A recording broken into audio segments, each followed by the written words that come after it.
Shalom Bapak Ibu. Mari dengan sukacita memberi senyum sambil salam katakan damai sejahtera bagimu di kanan kiri muka belakang saudara. Untuk menyapa. Karena kelihatan dari mimbar beberapa masih murung, melamun.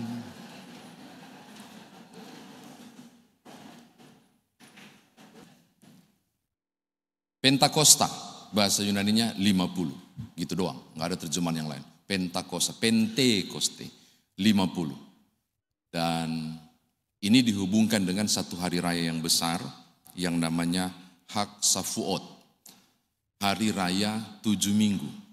Biasa disebut hari raya syukur panen. Bahkan juga dihubungkan dengan hari peringatan turunnya Taurat pada umat di sekitar Sinai melalui Musa. Jadi ketika itu saudara bisa bayangkan dong di Yerusalem berapa jumlah orang yang berkumpul. Karena salah satu hari raya besar setelah Pesak atau Paskah. Hari raya Paskah, kemudian hari raya 7 minggu ini, lalu kemudian hari raya Tabernakel. Itu 3 hari raya besar. Nah, saudara bisa bayangkan di 3 hari raya besar itu pasti banyak orang.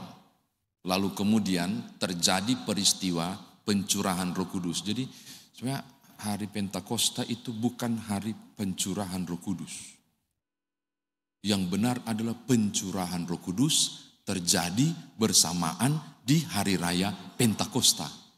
Atau hari raya ke-50, atau hari raya 7 minggu, atau hari raya syukur panen, atau hari raya peringatan diturunkan Taurat. Kalau bilang hari Pentakosta, lebih tepat harusnya disebut dengan hari pencurahan Roh Kudus.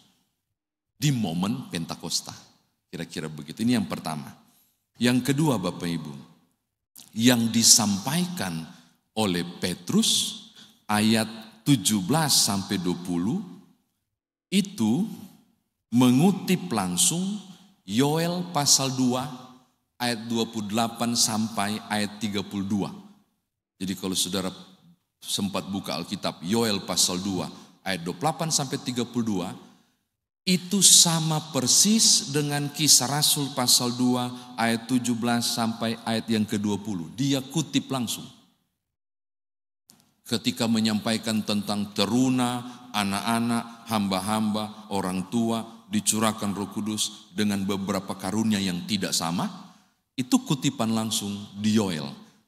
Makanya untuk mengerti Kisah Rasul pasal 2 ayat 17 sampai 20 kita harus mundur untuk cari tahu tentang Yoel supaya mengerti maksud ini. Tapi sebelumnya, sebelum sampai ke situ Bapak Ibu, tolong lihat ayat 14. Ayat 14. Lalu Petrus bangkit berdiri dengan ke-11 rasul itu, dan dengan suara nyaring ia berkata kepada mereka, "Hai orang-orang Yahudi dan semua orang yang tinggal di Yerusalem, perhatikanlah perkataanku ini dan ketahuilah." Oke.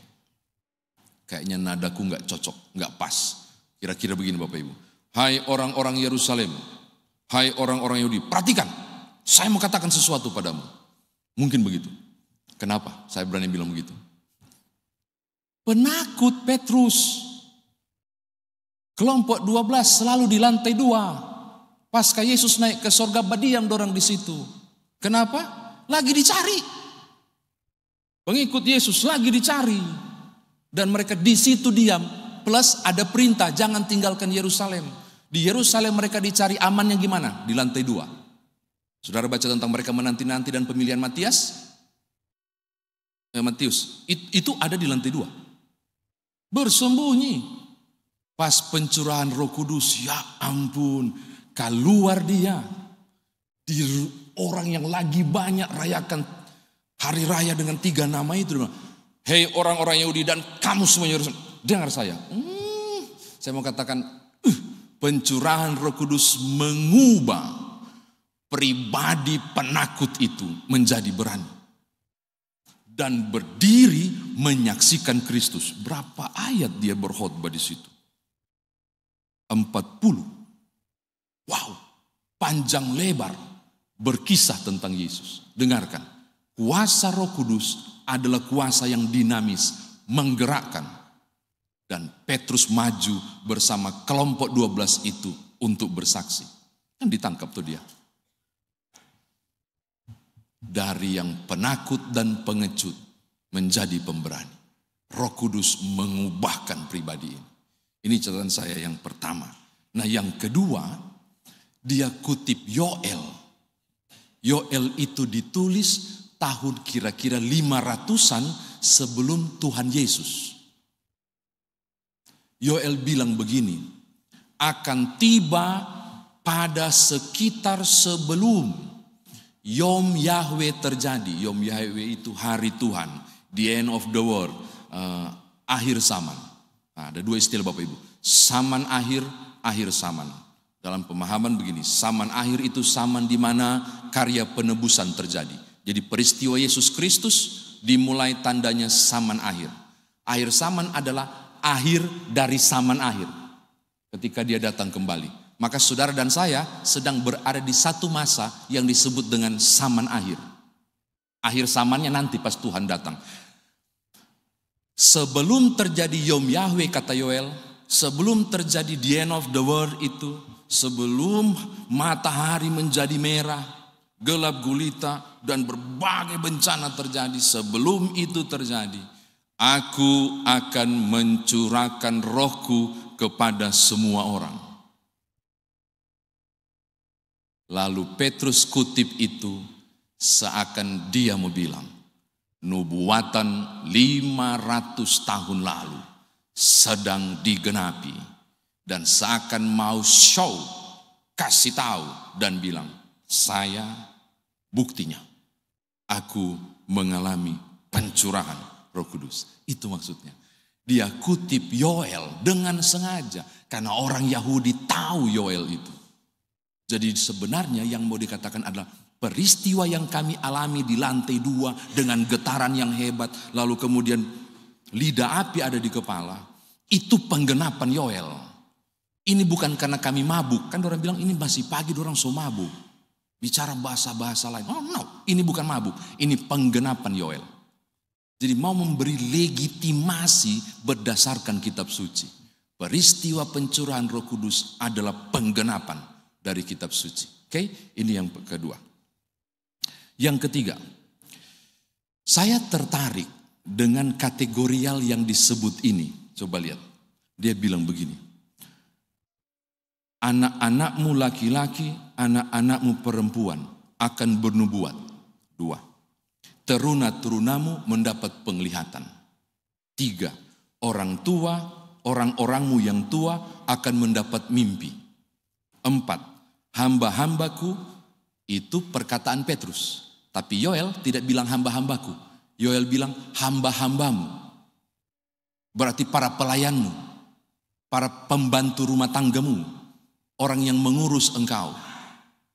Strata sosial yang rendah. Mereka, ayat 10-18 bilang. Ayat mana tuh?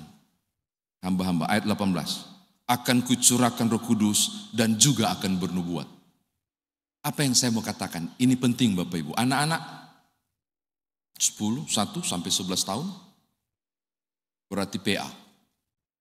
Lalu teruna-teruna berarti terunanya kita mungkin remaja 12 sampai 16. Lalu para lansia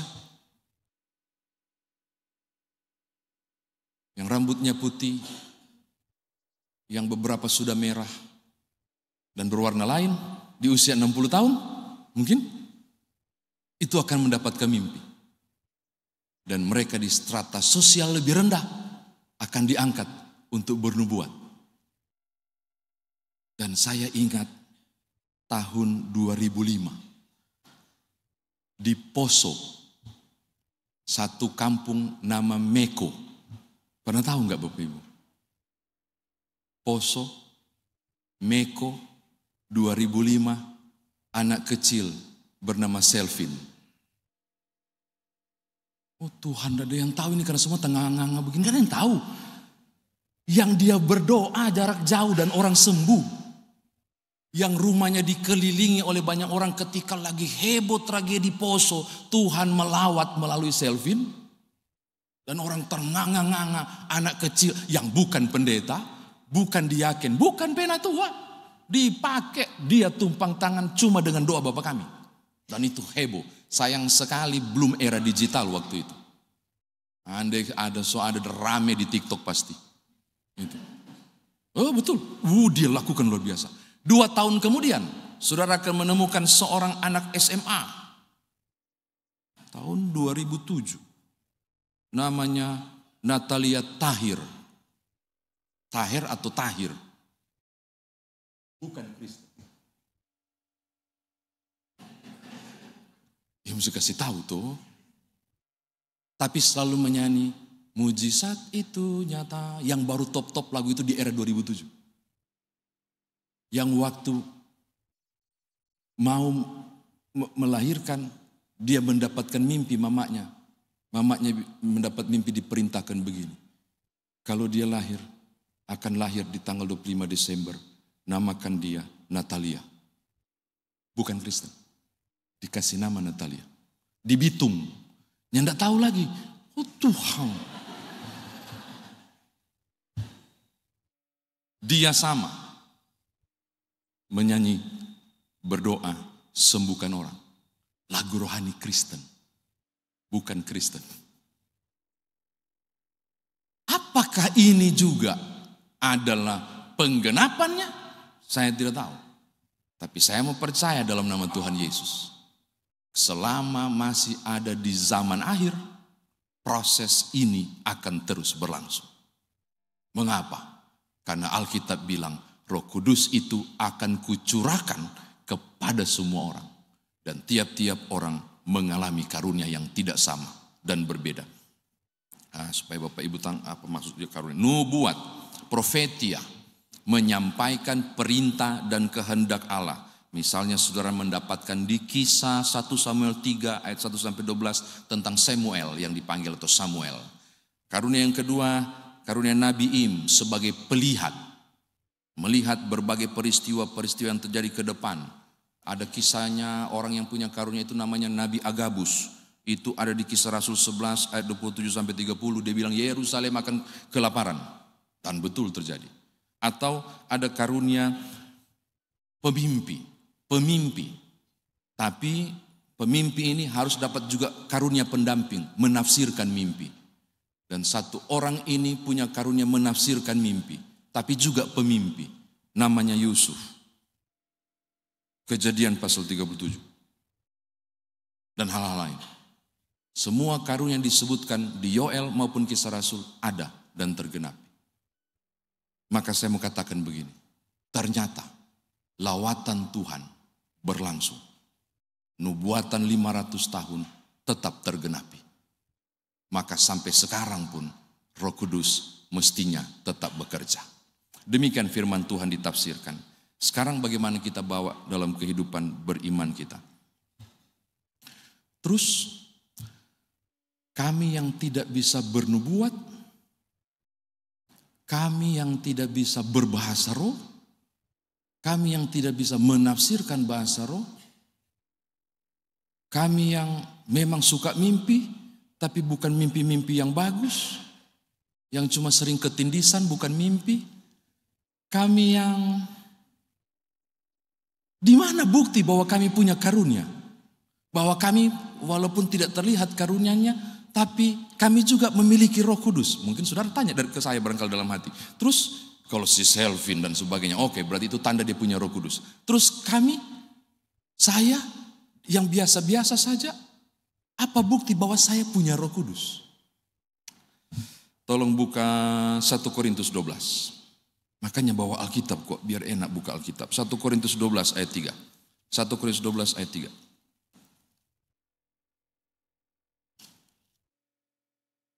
1 Korintus 12 ayat 3 kita baca sama-sama.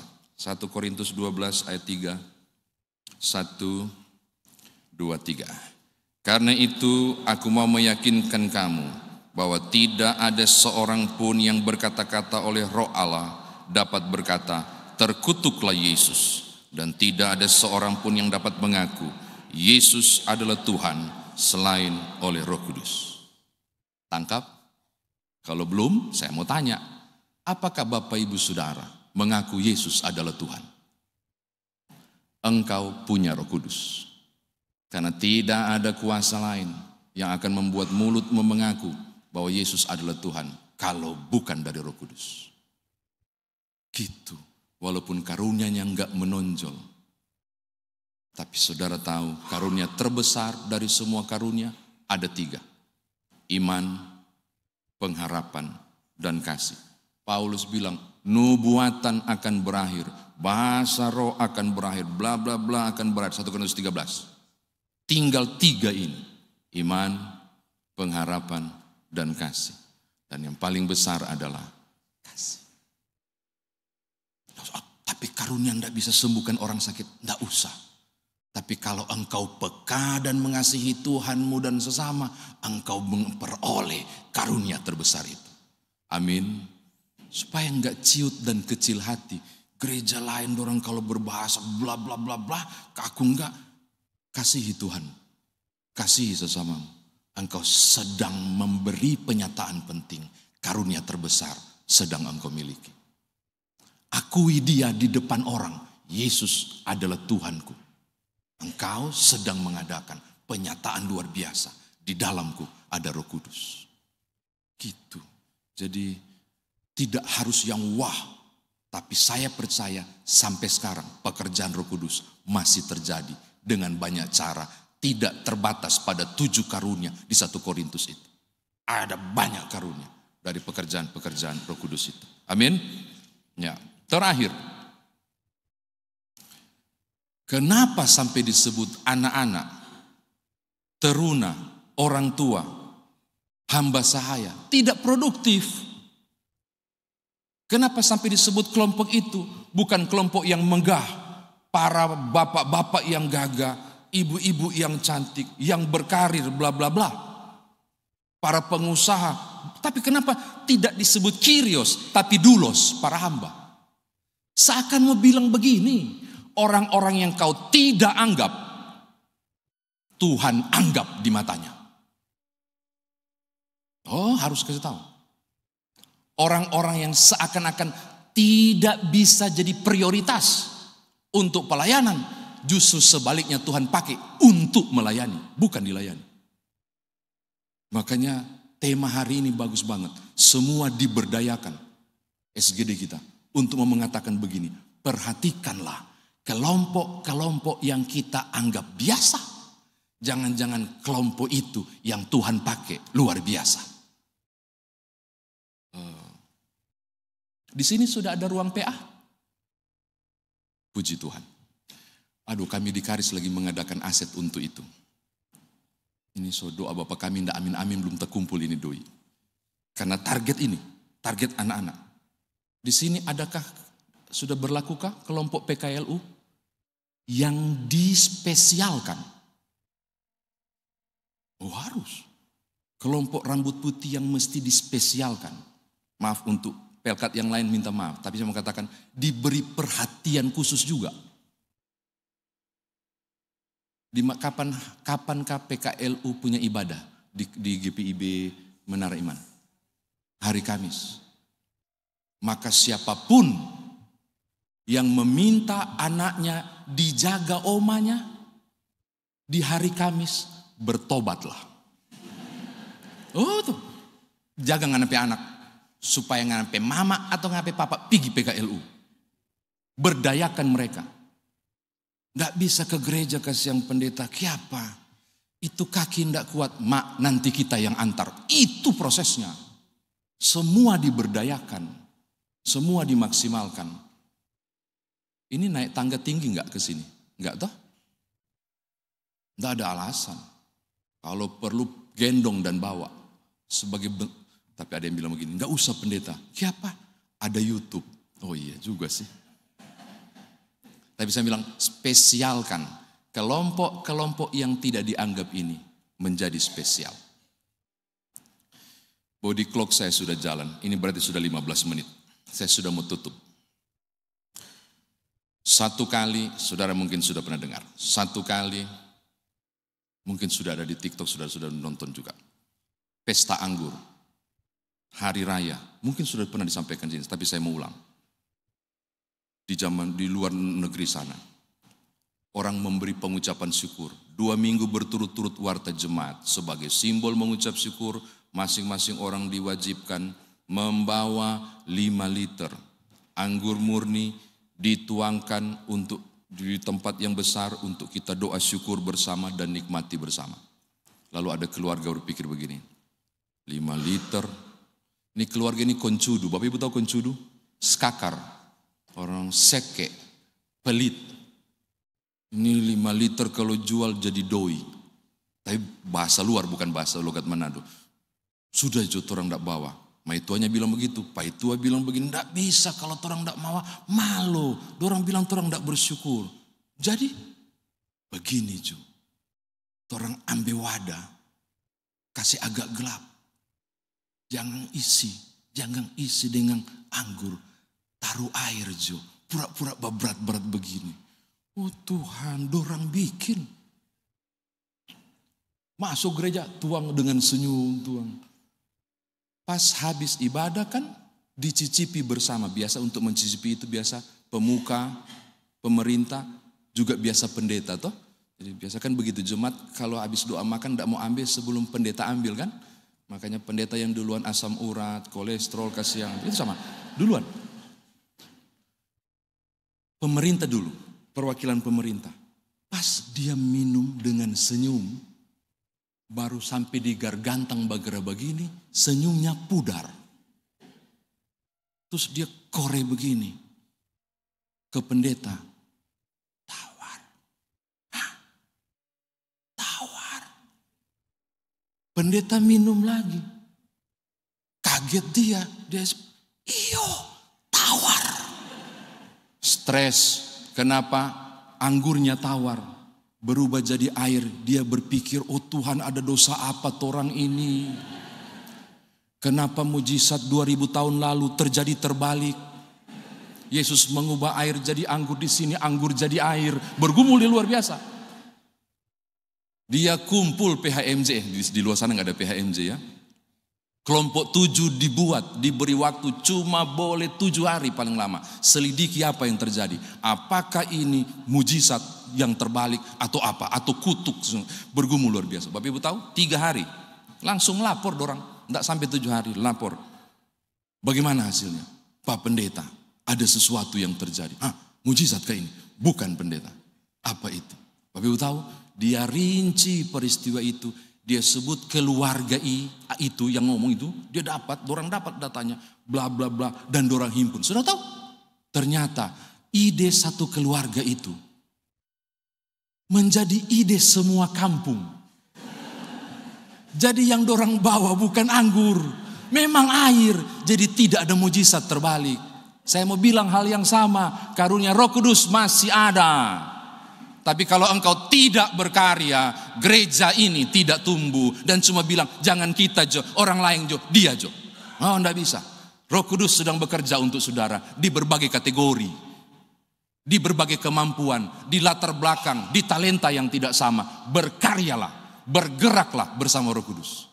Supaya karya-karya pelayanan gereja ini menjadi gemilang untuk kemuliaan Tuhan. Amin. Selamat hari Pentakosta. Haleluya. Amin.